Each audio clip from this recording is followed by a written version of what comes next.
бо тариқи переселения шаҳрвандии Русияра ба даст меоранд. Дар муддати 1 моҳ ё ки 2 моҳ ҳуҷҷатҳошон қабул карда мешавад. Дар бозии мо ҳамагӣ 11000 билет мебошад ва ягон саволҳои нав боша дар комментария бинависонед. Бахшида ба омади моҳи шарифи Рамазон хушхабар аз ширкати дорувори Шифо Фармо барои шумо. Фитобочка ва ҳиҷома кардан барои шумо ройгон, яъне бепул. Метавонед худро номнавис кунед. Инчунин доруҳо бо нархи арзон барои зиёд кардани риш ва мӯи сар, доруҳо барои сангу намаки гурдаро нест кардан ва нест кардани простатит. Ба рақамҳои рӯи экран дар тамос бошед. Ассалому алайкум ва ҳама тамошобинони барномаҳои Сорбон Сафаров. Тамошобинони азиз, видеода лайк монед ва то охирша тамошо кунед. Барои шумо як ахбороти нав пешниҳод мекунем ва баъдан ба саволҳотон ҷавоб мегардонем. Донистани забони русӣ барои довталабони барномаи кӯчидани ҳамватанон ҳатмӣ шуд. Қонуни нав дар Федератсияи Русия. Ҳангоми пешниҳоди аризаи дахлдор бояд дониши забони русиро бо ҳуҷҷатҳо дар бораи маълумот ё ҳангоми мусоҳиба тасдиқ кунанд. Ҳангоми пешниҳоди аризаи дахлдор, хориҷиёне ки дар доираи барномаи кӯчонидани ҳамватанон қасди гирифтани шаҳрвандии Русияро доранд, акнун бояд донистани забони русиро тасдиқ намоянд.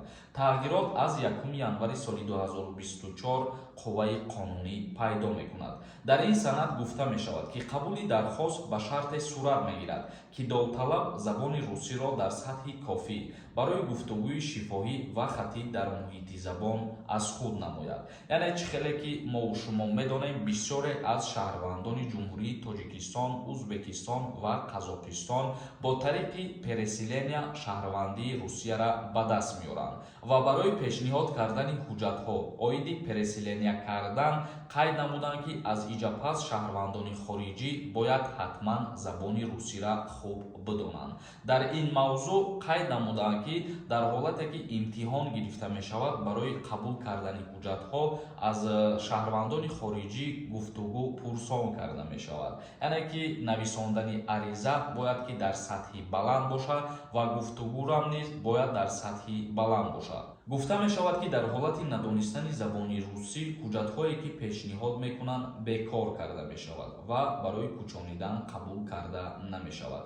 аз ин лиҳоз шаҳрвандони хориҷиро боис меояд, ки аввалан забони русиро хуб аз худ намоянд. дар ҳолати надонистани забони русӣ, вақте ки шумо ҳуҷҷат пешниҳод мекунед барои переселения кардан, ҳуҷҷатҳои шуморо қабул намекунанд ва радшон мекунанд. ва гуфта мешавад, ҳуҷҷатҳои нафароне ки маълумоти олии тиббӣ ва омӯзгорӣ доранд дар ҳол қабул карда мешаванд. ин чиз аз аввал ба ҳамаи мо шумо маълум аст, ки нафарҳое ки донишгоҳи тиббӣ хондаиянд ё нафарҳое ки омӯзгор мебошанд, дар муддати 1 моҳ ё ки 2 моҳ ҳуҷҷатҳошон қабул карда мешавад. аз нафарҳое ки маълумоти олии тиббӣ надоранд ва омӯзгор нестанд, то 6 моҳа вақт мекашад қабул кардани ҳуҷҷатҳошон. тамошобинони азиз, ин буд як қонуни нав ва тағйирот оиди переселения кардан ба Федератсияи Русия. акнун хондани комментарияҳоро шурӯъ мекунем. дар ҳаминҷа оиди конкурсе ки дар канали ма рафтеса якда сухан мекунам, баъдан мавзӯъро идома метиҳем. чӣ хеле ки медонед, дар канали ма конкурс рафтеса ва рӯзҳои наздик ма финала баҳри шумо эълон мекунам. аксияи имрӯза барои шумо ба 1000 рубл 15 дона билетон метиҳем. фурсатро аз даст натиҳед. номерои ватсапе ки дар рӯи экран дидесен, дар ҳамин номерои ватсап картаи Сбербанкам ҳастад. карта ба номи Мунис мебурояд. сумтона мепартоен, чектона дар ватсап равон мекунен ва соҳиби билет мешавед. нафарҳое ки ҳамин видеоро тамошо кардесен, ҳатман баъди тамошо кардан билет харидана фаромӯш накунед. конкурси ма ҳамагӣ 68 дона приз дорад. якта Мерседес, якта 015, 10 та телефон ва конвертҳои пулӣ. 5 нафаре ки бисёр билет мехаранд, роҳхат ба Дубай ё ки пули роҳхата ба дастшон наличка метиҳем. ман шумо боварӣ дорам, ки дастгирӣ мекунед. шахс нависонда: ассалому алайкум, ака, як бор совете. ба хизмати пулакӣ кай даъват сар мешавад? касое ки мехоҳанд хизмати алтернативӣ кунанд 1 моҳ ё 2 моҳ пеш аз сар шидани призов метавонед ки ба военкоматҳои ноҳиятон муроҷиат кунед. агар ки шуморо ба қайд бигиранд номнавис кунанд баъд метавонед ки пула дар амонатбанк пардохт кунед дар муддати 1 моҳ военӣ билет бигиред.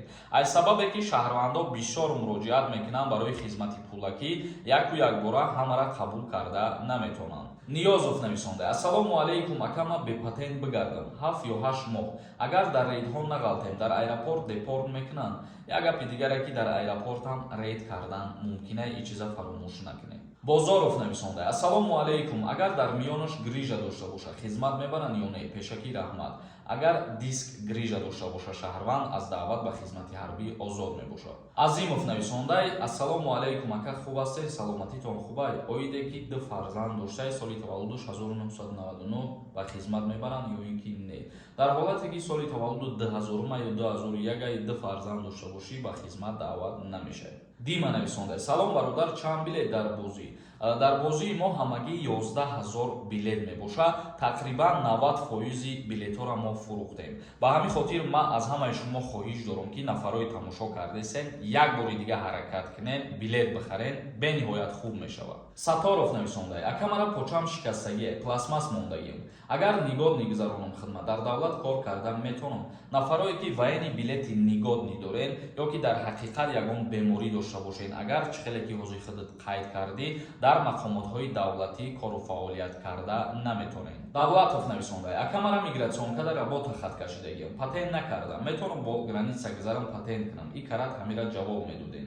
дар ҳолате ки то граница гузаштанда агар ягон мушкилӣ нашавад, мисол дастгират накунанд, бале метавонед. лекин як гапи дигаре ки агар 2 моҳ 3 моҳ шидагӣ боша бе патент гаштанда, метавонед ҳуҷҷатота пешниҳод кунӣ, 10000 рубл штраф меспорӣ ва патент гирифта метавонед. файзов нависонда: ассалому алайкум, акаи сорбон нархи билет чанд сумай? бозиш кай сар мешавад? сар шидани бозӣ аз ҳамаи шумо вобастагӣ дорад. шумо чӣ қадаре ки бисёр дастгирӣ кардед, мо тезтар бозира сар метиҳем финалша.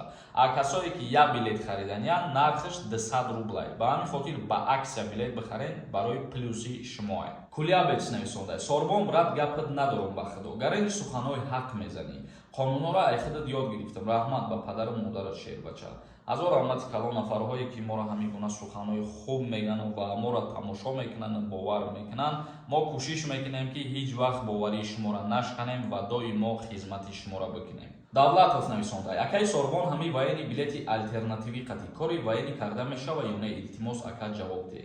дар ҳолате ки шаҳрванд хизмати пулакӣ мекуна, ҳамун чихеле ки 2 сол хизмат мекунед, воени билет мегиред, воени билети 1 моҳа хизмат мекардагирам ба монанди ҳамун мебошад, дар ҳама ҷо ба кор меояд. ҷамшед давлатов нависондай: ассалому алайкум, акаи сорбон, ман студент дар шаҳри Россия мехонам. ман ба наздикии Тоҷикистон омадам. обратно рафтанда выезди маҳкам омад.